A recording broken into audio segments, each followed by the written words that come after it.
રાજકોટ તાલુકા police station વિસ્તારમાં Speedwell ચોકથી Parsana ચોક વચ્ચે વાસ્તુ પ્લાઝાની આગળ એક હત્યાનો બનાવ બનેલ છે। જે હત્યાની અંદર મરણ જનારનું નામ નિલેશભાઈ હરિભાઈ ધોતિયા છે, જે ગુરુપ્રસાદ ચોક ખાતે રહે છે અને તેની હત્યા મહેશભાઈ દિનેશભાઈ જેઠવા નાઓએ કરેલ છે, જે કોરાટ ચોક બાજુ રહે છે।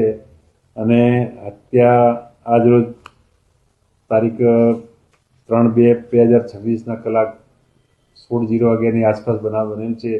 જે અંગેની માહિતી મળતા તાત્કાલિક પોલીસ ઘટના સ્થળે પહોંચી અને બનાવવાળી જગ્યાએ મરણ જનારનું ઇન્ક્વેસ્ટ પંચનામું ભરી અને હાલમાં પીએમની કાર્યવાહી ચાલુ છે, તેમજ તેના ભાઈ રમેશભાઈની ફરિયાદની કાર્યવાહી ચાલુ છે।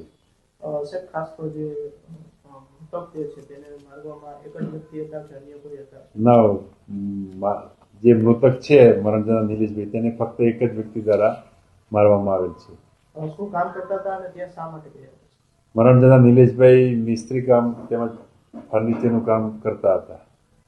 કેટલા ઘા એમાં આશરે 6 થી 7 ઘા છે।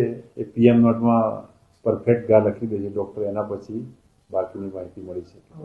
કારણ કોઈ સામે આવ્યું? હાલમાં તો કોઈ કારણ સામે આવેલ નથી। કોઈ અંગત અદાવત અથવા કોઈ પણ અનુસંધાન